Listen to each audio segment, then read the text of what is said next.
Good morning, everyone.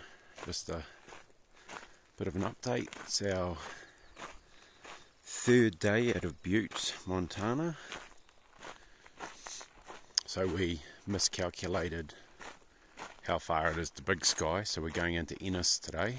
I think we've got about a 16 kilometre road walk, and then we'll hitch a ride in to resupply. Woke up to these absolute beautiful Angus cattle just around our campsite. But last night was interesting. We had a whitetail that was very interested in our tent. She hung around for quite some time, being very curious about what was going on. And then later on in the night we had a coyote, or coyote, depending on where you're from in the US as to how that's said, giving us a bit of grief. But this morning, when I was after packed up and everything, Helen discovered that its den was actually very close to where we were, so probably was a mother very upset with us. But yeah, plenty of wildlife out here. At the moment we're still in the forest land, but people have grazing concessions, so you get these cattle around the place. They're nice and chill though, so yeah. But yeah, into town today, resupply, and then keep going. And then on our next section to Big Sky, we've got our biggest climb. We're going over a mountain that is 2,930-ish metres. So there's a day where we do a massive climb. It's going to be a bit of a mission with all our gear, but yeah, good times.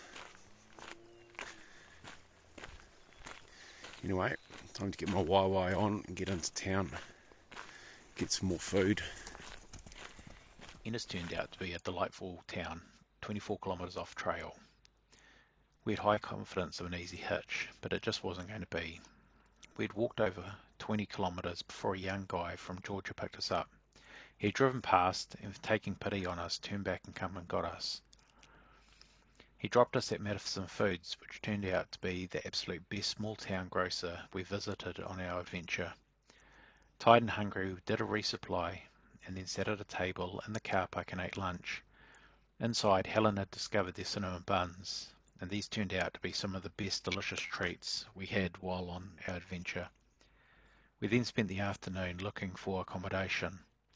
The town was full of fly fishermen, and we just lucked out. We couldn't even find a place to shower or do our laundry, so we just ended up at the local library charging electronics and relaxing.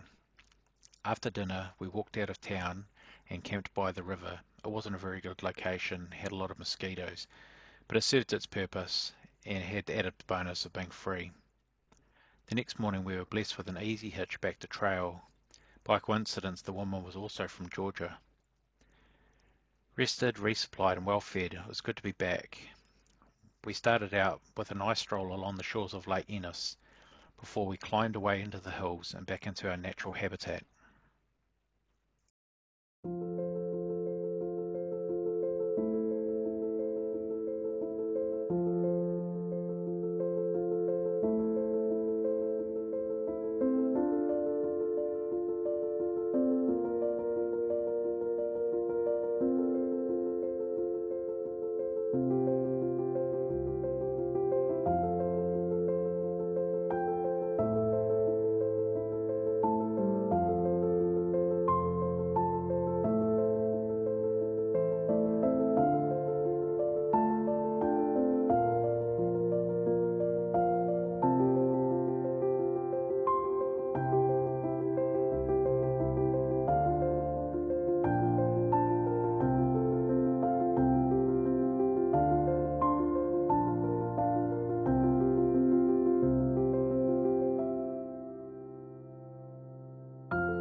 rugged but so beautiful here. So it's our second day out of Ennis. Yesterday was a real tough one. Started out really nice, walk around the lake, and then the first climb of a bit over 1,000 metres was actually really easy. But then after that it just got rocky, lots of blowdowns, and the afternoon pretty much sucked. Mozzies were in abundance, so we were continuously spitting them out of our mouths or pulling them out of our ears. Get the odd one fly into your eye.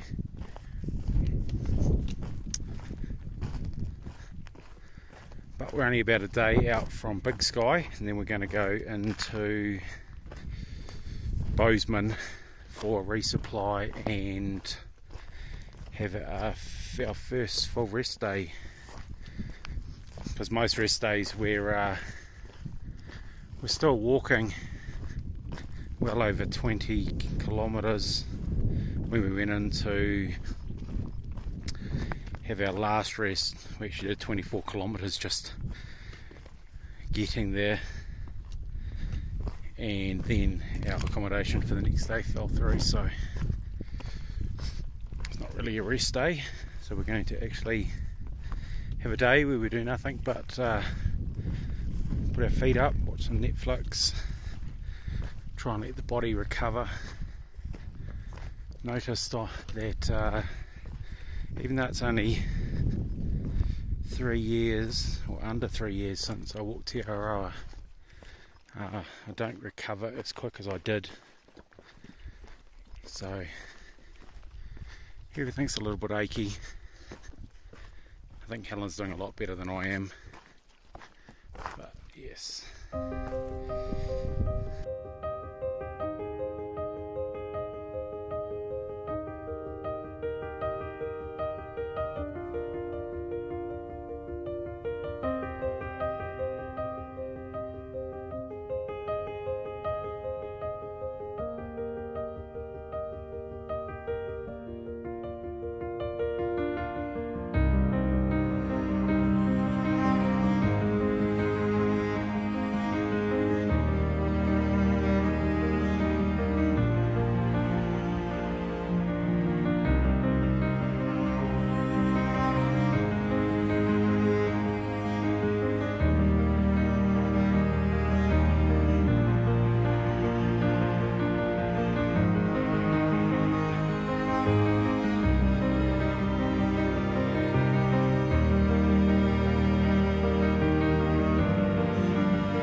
Absolutely no day in the office is as good as this.